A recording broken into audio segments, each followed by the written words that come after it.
இப்போ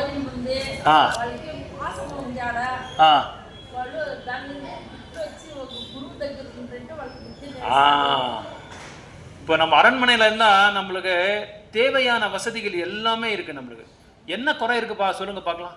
இப்போ நம்ம வீட்டில் நம்ம இருக்கிறோம், நம்மளுக்கு எல்லாமே எல்லா வசதியும் இருக்கும்.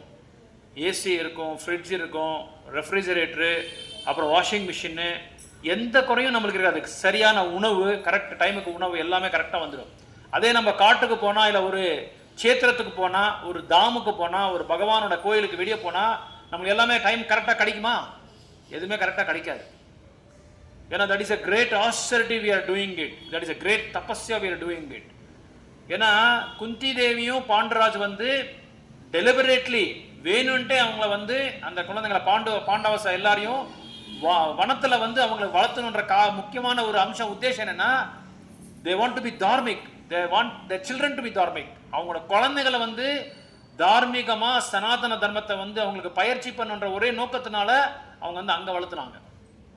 அதனாலதான் அர்ஜுனர் இதெல்லாம் பேசுறாரு. நான் ஏன் சொல்ல வரேன்னா, அது அர்ஜுனர் அதனாலதான் இங்க பேசுறாரு. எப்படி நான் துரோணாச்சாரியர் பீஷ்மரை நான் வதம் பண்ண முடியும்?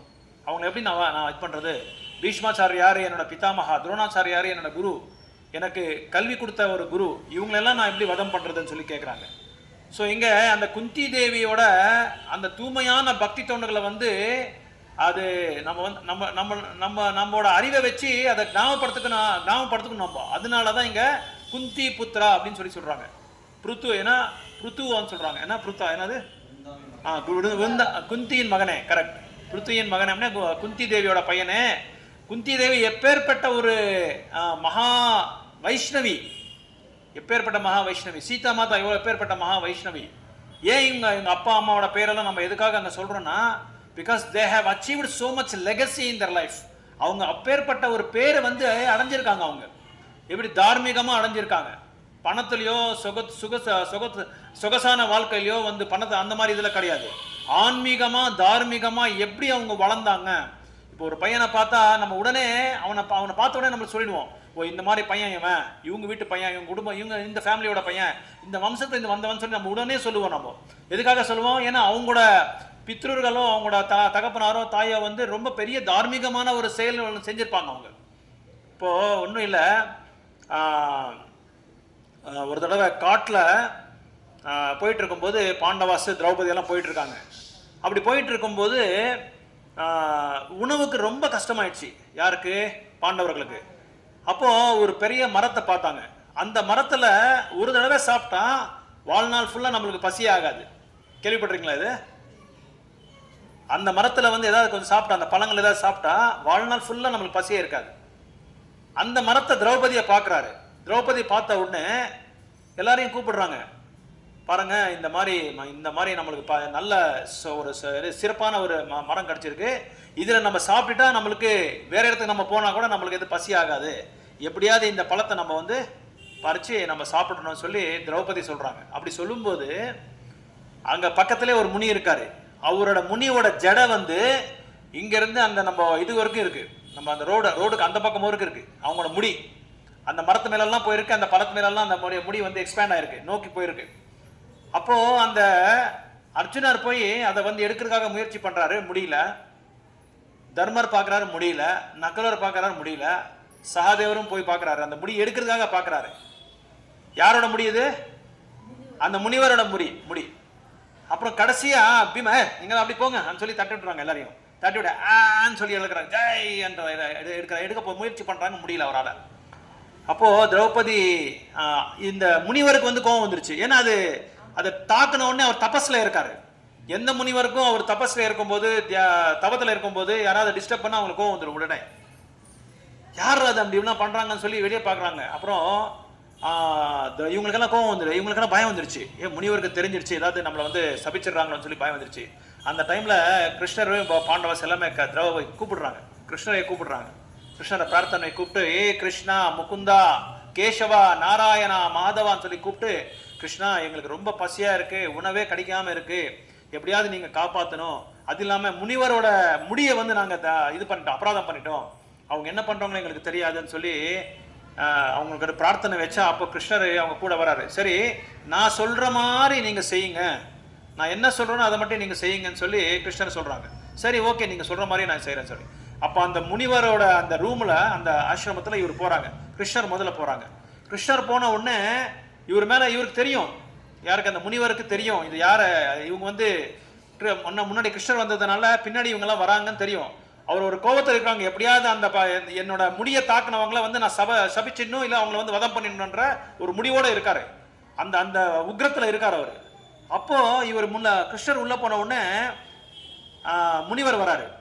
முனிவர் வந்த உடனே அவருக்கு அஷ்டாண்ட தண்ட நமஸ்காரம் பண்ணிடுறாரு முனி கிருஷ்ணருக்கு. இது பார்த்த உடனே பாண்டவர்கள் விடுறாங்க. பாண்டவரை வந்த உடனே கிருஷ்ணர் என்ன பண்றாரு, பாண்டவர்களுக்கு நமஸ்காரம் பண்ணிடுறாங்க. பாண்டவர் யாருக்கு பண்றாங்க, கிருஷ்ணர் யாருக்கு பண்றாங்க, கிருஷ்ணர் வந்து பாண்டவர்களுக்கே பண்ணிடுறாங்க. முனிவர் அங்க உட்காந்துருக்காரு, நமஸ்காரம் பண்ணி ஏஞ்சி உட்காந்துட்டாரு. அப்புறம் பாண்டவர்கள் வந்த உடனே யாரா இவங்கெல்லாம் வந்துடுறாங்க, ஏன்னா அவங்க எல்லாம் மாறு வேஷத்துல இருக்காங்க, இவங்களுக்கு தெரியாது முனிவருக்கு. கிருஷ்ணர் என்ன பண்ணாரு, முனிவர் வந்து கிருஷ்ணருக்கு நமஸ்காரம் பண்றாரு, கிருஷ்ணர் என்ன பண்றாரு, வந்த பாண்டவருக்கு நமஸ்காரம் பண்ணிடுறாங்க. அப்ப முனிவர் என்ன நினைச்சாரு, பகவான் கிருஷ்ணரே வந்து இவங்களுக்கு வந்து பாதைக்கு வந்து கீழே விழுந்து நமஸ்காரம் பண்ணியிருக்காங்க.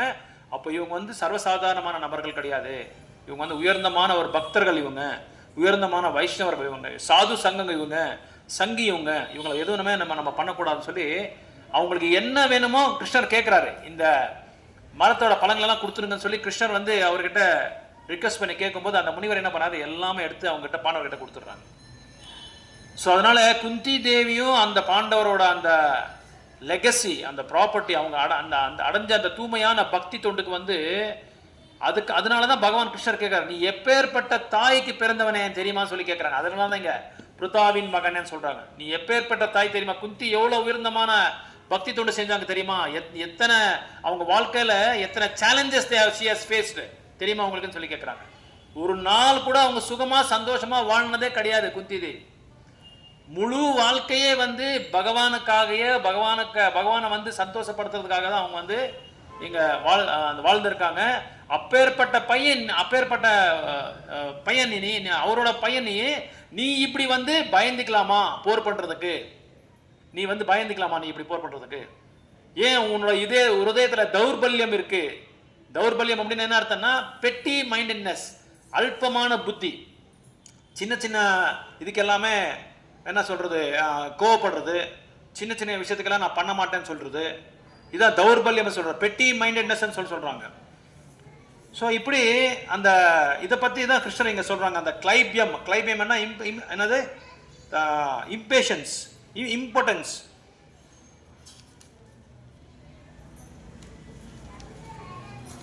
వాళ్ళు అడవిలో బతికిన దానికి వాళ్ళు అన్ని నేర్చుకొని భక్తులు అయ్యారు. వీళ్ళు ఇంట్లో బాస్ తీసుకొని చెడ్డ బుద్ధులు, అదే చిన్నోడికి మంచిదే వచ్చేది వాళ్ళకి మంచి తుగుణాలు వస్తుంది. కరెక్ట్. అట్లా ఇప్పుడు అర్జున அவரோட பின்னாடி அவரோட பேக்ரவுண்டை நம்ம பார்த்தா கிருஷ்ணர் கசின், அவருக்கு சொந்த கிருஷ்ணரோட தாயும் அப்புறம் வந்து குந்தி தேவியும் என்ன அண்ணன் தங்கச்சிங்க. ஸோ அவருக்கு சொந்த கசின் ஆகணும், அது ஒன்று. இவங்க பின்னாடி பேக்ரவுண்ட் சொல்கிறேன். அப்புறம் அர்ஜுனரோட பையன் தேவாதி தேவர்கள், அவர் அந்த இந்திரனு அவரோட அம்சம் அவர்.